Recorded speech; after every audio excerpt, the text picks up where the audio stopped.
Gledaoci, pratioci portala javnog servisa. Počinje link, a naš gost danas je predsjednik sindikata Telekoma Željko Burić. Gospodine Buriću, dobar dan i dobrodošli u našu emisiju. Dobar dan i vama i hvala na pozivu. Evo da krenemo, prošle godine, preciznije 2 zadnja mjeseca, novembar, decembar, obilježio je štrajk dijela zaposlenih u Telekomu. Vaš osnovni zahtjev bio je 30 do 50% povećanja zarade. U međuvremenu ukazali ste i na kršenje zakona o štrajku, o radu. Pozivali ste se na konvencije Međunarodne organizacije rada. Gdje ste danas? Evo, 20. je januar, štrajk je i dalje u toku. Da li su vaši zahtjevi isti i da li ste u međuvremenu imali komunikacije sa menadžmentom? Dobro, nažalost, tako je. Mi se danas nalazimo u 65. danu štrajka. Štrajk je otpočeo 15. novembra i još uvijek traje. U tom štrajku se nalazi oko 60 zaposlenih radno angažovanih zaposlenih. 60% zaposlenih, 60% radno angažovanih zaposlenih u Crnogorskom Telekomu. Ako da izuzmemo naravno taj menadžment i druge zaposlene koji imaju nezakonito ugovorene zarade. Taj štrajk, nažalost, još uvijek traje i prosto je nevjerovatno da menadžment do sada nije pokazao posebnu volju i želju za postizanjem sporazuma i da se to dešava, posebno je nevjerovatno što se to danas dešava u jednoj od najprofitabilnijih firmi u Crnoj Gori. Kada govorimo o našim zahtjevima, ti zahtjevi su saopšteni više puta, oni su poznati i oni su minimalistički definitivno u ovom trenutku jer se radi o zahtjevima koji podrazumijevaju ista prava, iste benefite koji su zaposleni u Crnogorskom Telekomu imali prethodnih sada već 16 godina i koja su egzistirala u kolektivnom ugovoru, kontinuitetu čitavo vrijeme. Danas mi ne možemo da obezbijedimo ista ta prava, iste benefite, naišli smo na jedan stav menadžmenta koji to ne dozvoljava i koji pokušava na jedan zakulisan način i pokušava kroz sistem obmanjivanja zaposlenih da prikaže da neka rješenja on definiše na jedan, da kažemo, po njima bolji način u odnosu na ono što je definisano kolektivnim ugovorom, što je davno ogoljena ta njihova priča pred svim zaposlenim u Crnogorskom Telekomu. Jednostavno se radi o tome da menadžment Crnogorskog Telekoma želi u ovom trenutku da preuzme ulogu sindikata i da u nekom doglednom vremenu, u nekom kraćem narednom periodu ukine ta prava. Radi se o sljedećem da je on neka prava samo inicijativno produžio. A to su konkretno koja?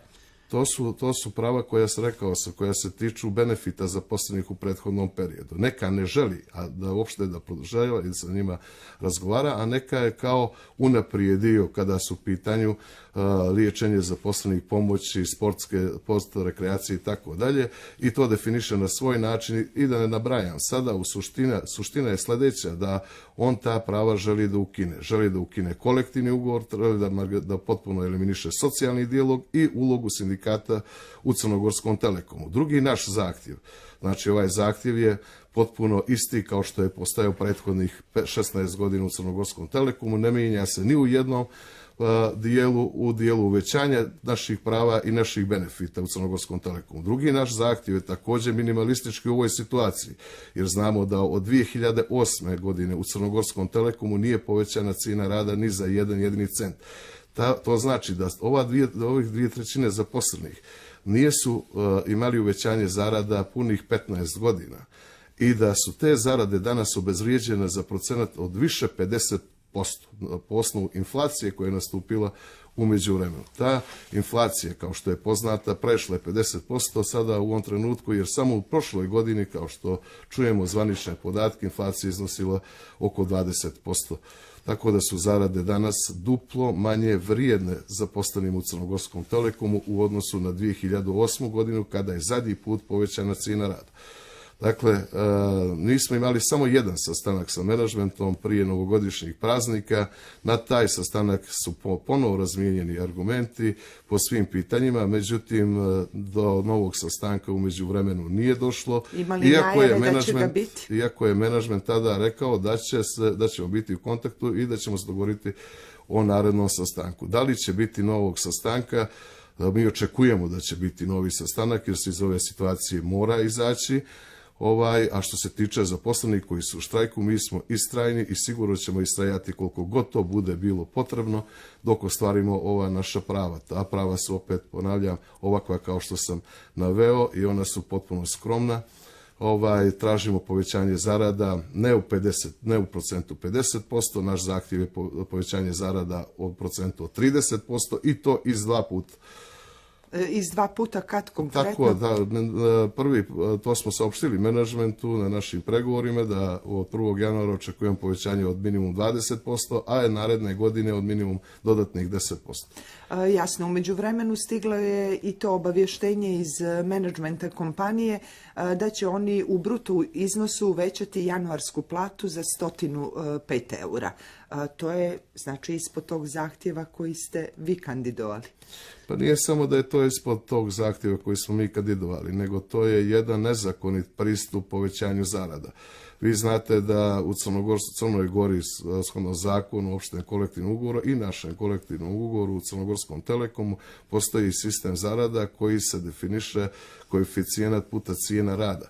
Ovo što predlaže menadžment je potpuno neki novi sistem koji je suprotan zakonu, svima po 105 eura. To je nedopustivo. I to u bruto iznosu. I to u bruto iznosu. To je, kada bi preveli to u cijenu rada, povećanje koje oni nudi u procentu 4,8%. Sad možete zamisliti kakva je ta njihova ponuda i koliko ona prihvati u ovom trenutku kada imamo inflaciju koja je davno prešla procenat od 50%. Jasno. Druga stvar o kojoj se i mnogo pisalo u ranijem periodu, naročito tokom novembra i decembra, je da je prosječna plata u Telekomu 1270 eura. Znamo da u taj prosjek ulaze i one više plate menadžera, inženjera, zatim ljudi koji se angažuju po posebnim ugovorima o radu i tako dalje, kao i onih zaposlenih. Kakva je radnička plata, da kažemo, u Telekomu? Pa upravo tako, taj prosjek je prosjek zarada u koji se računaju zarade menadžmenta, ugovorene zarade koje se pomenuo, koje su nezakonito ugovorene jednom dobrom dijelu zaposlenih u Crnogorskom Telekomu. Uračunavaju se u taj prosjek također i bonusi koji menadžment Crnogorskog Telekoma redovno prima iz svih ovih prethodnih godina, tako da je prosječna zarada ostalih zaposlenih značajno i drastično niža od te sa kojom se menadžment Crnogorskog Telekoma hvali. Dodatno moram da kažem, oni pokušavaju da kažu da su zaposleni u Crnogorskom Telekomu plaćeni dobro, da su plaćeni bolje od konkurencije, što nije istina.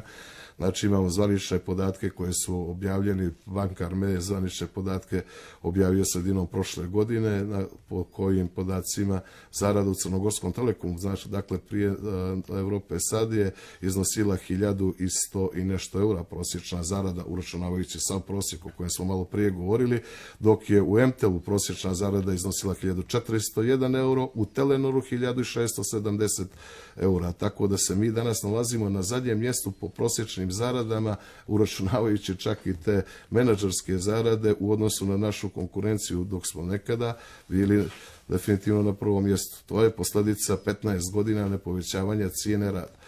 Dakle, Jasno. O svim problemima vi ste u međuvremenu obavještavali relevantne institucije. Evo da prvo krenemo od Deutsche Telekoma, znači matične firme, multinacionalne kompanije koja posluje po cijeloj Europi. Njima ste se obratili 15. decembra.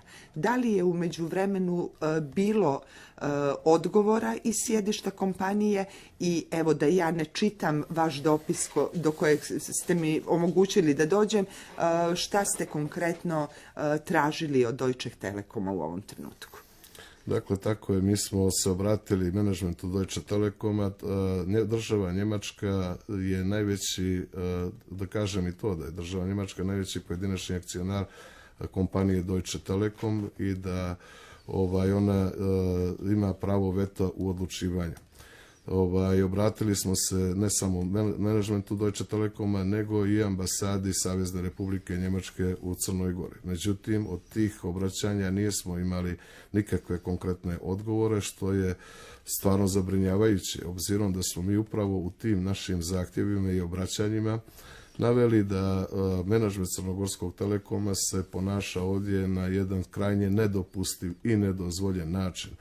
To kada kažem, govorim o činjenici da već imamo pobrojanih 12, a sada i više nezakonitosti koji je menadžment Crnogorskog Telekoma u kontinuitetu sprovodi, a posebno od početka štrajka.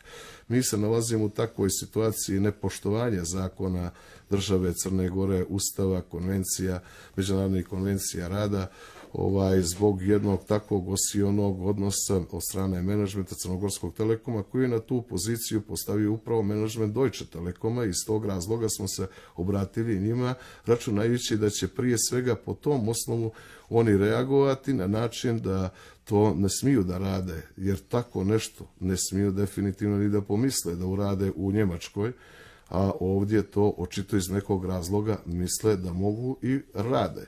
Ovdje se krše ne samo radnička prava, nego se krše ustavna prava zaposlenih u Crnogorskom Telekomu i građanska prava zaposlenih u Crnogorskom Telekomu, i takav osioni odnos menadžmenta Crnogorskog Telekoma je trebao davno da bude zaustavljen, i to upravo od menadžmenta Deutsche Telekoma, ali i od predstavnika države Njemačke u Crnoj Gori. Zbog toga smo tražili i razgovore, i znate da smo imali 2 protesta ispred Njemačke ambasade. Na kraju je taj drugi protest urodio plodom, imali smo sastanak, iznijeli smo sve ove činjenice i dokaze ambasadoru u ambasadi Njemačke, ali nažalost mi do dana današnjeg nemamo odgovora, što je strašno zabrinjavajuće.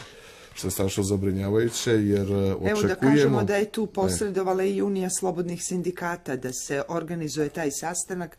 Da li možda oni imaju neku povratnu informaciju koju vi nijeste dobili? Ne, nemaju ni oni, nažalost, nikakvu povratnu informaciju kada je ambasada u pitanju. Da, ambasada, da. Nemamo nikakvu povratnu informaciju. Mi smo se zajedno obratili, ja kao predsjednik sindikata Telekoma i kolega Srđan Keković kao generalni sekretar Unije slobodnih sindikata za prijemom, ali taj prijem je tek došao nakon drugog protesta koji smo zajedno sa Unijom slobodnih sindikata organizovali ispred ambasade Njemačke. Nakon tog sastanka koji je održan, više nemamo nikakvih povratnih informacija od strane ambasade Njemačke. Da kažemo da ste u međuvremenu uputili dopisi premijeru Dritanu Abazoviću, da ste ukazali na smanjenje broja zaposlenih od privatizacije 2005. Na smanjenje znači iznosa zarada. Recimo 2010. za zarade se izdvajalo 25 miliona eura, danas je to oko 11 miliona. Da li ste u međuvremenu imali komunikaciju direktno sa premijerom Abazovićem ili sa nadležnim ministrom rada i socijalnog staranja?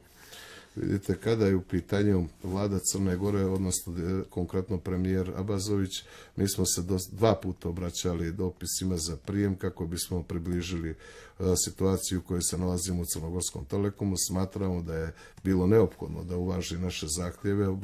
Obratio sam se opet ja kao predsjednik sindikata zajedno sa generalnim sekretarom Unije slobodnih sindikata, međutim od strane premijera Abazovića nismo dobili nikakav konkretan odgovor. Zašto smo se obraćali predsjedniku vlade?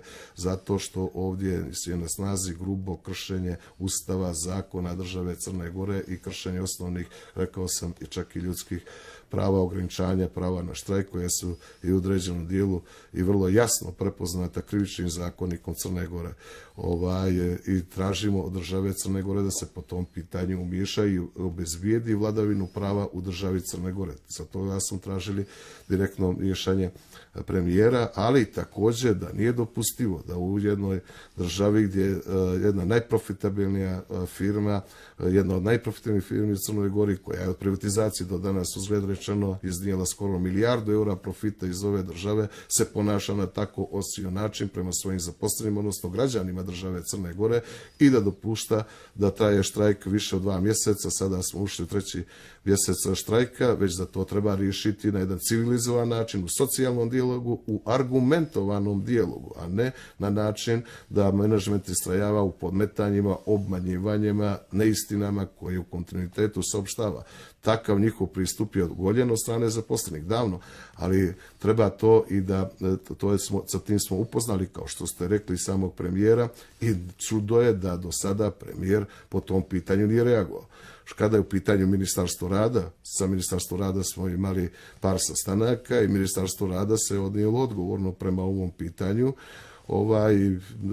odgovorno se ponijelo i u profesionalnom smislu po pitanju naših prijava inspekciji radi kada je odlučivalo drugostepeno po našim zahtjevima, ali van toga, što se tiče vlade Crne Gore, nismo imali nikakav odgovor, niti njihov poziv za prijem, kako bi mi približili dodatno ovu situaciju i kako bi sa te pozicije, sa pozicije vlade Crne Gore se intervenisalo da ova situacija ne traje ovoliko koliko traje. Možete zamisliti, ako u našoj kompaniji to traje na ovakav način, bez ikakvih argumenata, gdje jasno sada prepoznato da menadžment Crnogorskog Telekoma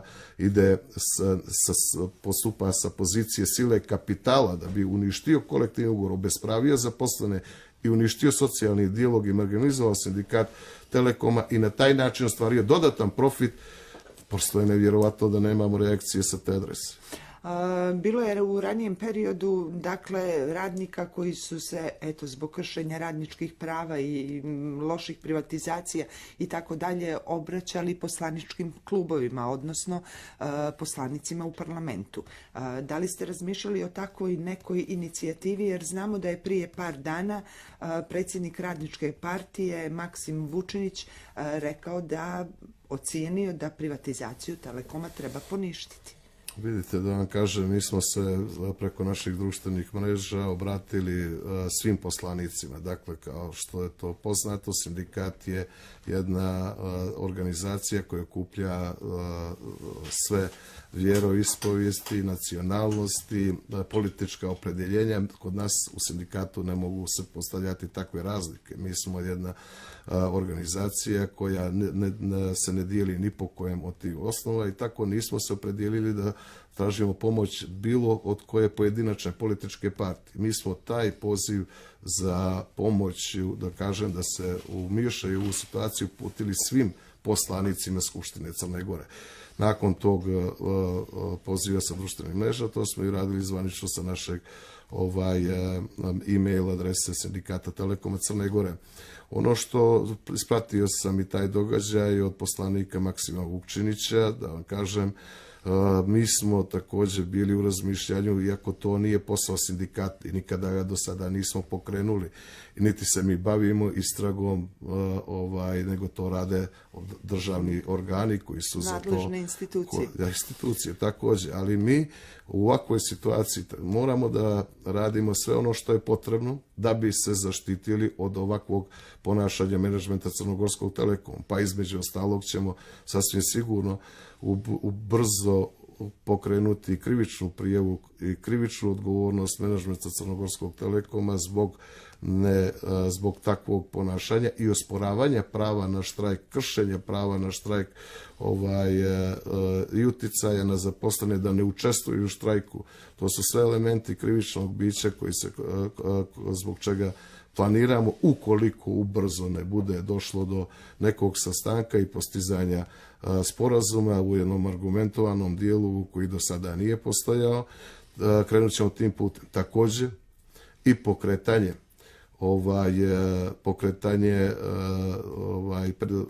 privatizacije Crnogorskog Telekoma, odnosno poništaj kupoprodajnog ugovora zbog dokazanih koruptivnih aktivnosti koji nisu dokazani niti na 100, opet ponavljam, interesuje ko je i da li je neko to uradio, ali imamo činjenice da je 2012. godine, čini mi se, Deutsche Telekom i Magyar Telekom su platili odštetu ili poravnanje pred Američkom komisijom za hartiju vrijednosti u iznosu od preko $100 miliona zbog koruptivnih aktivnosti prilikom kupovine Crnogorskog Telekoma od strane Deutsche Telekoma preko Magyar Telekoma, i tu imamo, koliko se sjećam, i priznanja nekih direktora Magyar Telekoma po tom osnovu. Tako da tu ima dosta činjenica koje ukazuju na koruptivnu aktivnost, iako je ta koruptivna aktivnost postojala očigledno i jeste, onda to pitanje nije pogrešno pokrenuti, nego naprotiv.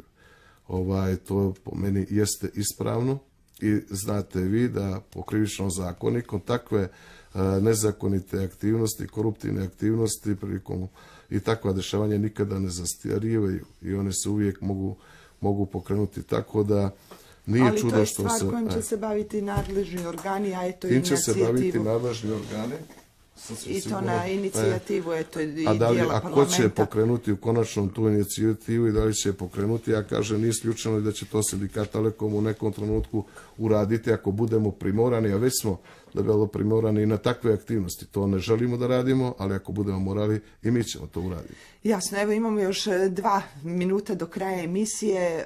Kratko još da prokomentarišete dio oko angažovanja radnika preko agencija u periodu, evo gotovo, znači više od 2 mjeseca od kada je dio zaposlenih, odnosno 200 ili 60%, kako ste vi malo čas kazali, u štrajku. Dakle, to je najveći problem štrajka i zbog toga ovaj štrajk traje toliko dugo. Očito se naš menadžment pripremao za ovaj štrajk dugo vremena, sigurno godinu dana prije početka ovog štrajka, i on je krenuo u to grubo kršenje zakona o štrajku na način što je on angažovao brojne zaposlene preko agencije za ustupanje zaposlenih kao i drugih pravnih lica na tržištu Crne Gore koji se bave ovim poslovima radi zamjene zaposlenih koji su u štrajku. To je svuda u svijetu zabranjeno. Kao što sam rekao, pa posebno u Europi i u Njemačkoj, dakle dolazi ovaj naš poslodavac, ali bez obzira što su oni svjesni da je to nezakonita njihova aktivnost, oni dalje istrajavaju tome kako bi ostvarili svoj zacrtani cilj. Hoću da kažem da možda taj cilj sada više nije samo taj cilj, da se ukine kolektivni ugovor i da se obesprave zaposleni, nego postoji druga, sada se pojavila neka nezvanična informacija da možda menadžment Crnogorskog Telekoma ide u pravcu da ovu kompaniju nekome preda u ruke i da se povuče s ovog tržišta. Da li je to tačno ili nije, pokazat će vrijeme pred nama, ali neke činjenice možda ukazuju direktno na to, kao što je činjenica da između od Ulcinja do Herceg Novog je menadžment prethodnih godina prodao sve upravne zgrade koje se nalaze na najboljim lokacijama, kao što je to poznato u svim tim gradovima. Prodao je u Nikšiću upravnu zgradu, prodao je na samom početku, su prodali upravnu zgradu na mostu Bratića Zlatičana, sada su oglasili upravnu zgradu u Moskovskoj i zgradu TK centru u Podgorici, za koju nezvanično saznajemo da jeste ugovorena prodaja. Sve te prodaje su do sada urađene po našim informacijama ispod tržišne vrijednosti tih zgrada, što nekako ukazuje da možda sada menadžment ide u pravcu potpunog obespravljivanja, ukidanja kolektivnog ugovora kako bi lakše Crnogorski Telekom ustupio nekom drugom i nekom novom vlasniku. To mi sigurno nećemo dozvoliti. Sa tim ćemo se boriti i izboriti za ova naša prava. Iako dođemo u takvu situaciju, iako dođe neki drugi novi vlasnik, on će moći doći samo pod uslovima koje budemo mi definisali i koji su do sada važili. Mi ne tražimo ništa više od toga, ali tu sigurnost tražimo i za tu sigurnost ćemo se izboriti. Gospodine Burić, evo nadam se da smo minulih 25 minuta poručili dosta stvari, evo i očekujete i razgovor sa menadžmentom i odgovore kako iz sjedišta kompanije, tako i od Njemačke ambasade u Crnoj Gori, naravno reagovanje premijera i tako dalje. Hvala vam puno što ste bili gost u našoj emisiji. Hvala i vama. Pratili ste Link na javnom servisu, ja sam Biljana Radosavović, a moj gost bio je predsjednik sindikata Telekoma Željko Burić. Prijetan dan, ostanite uz programe javnog servisa.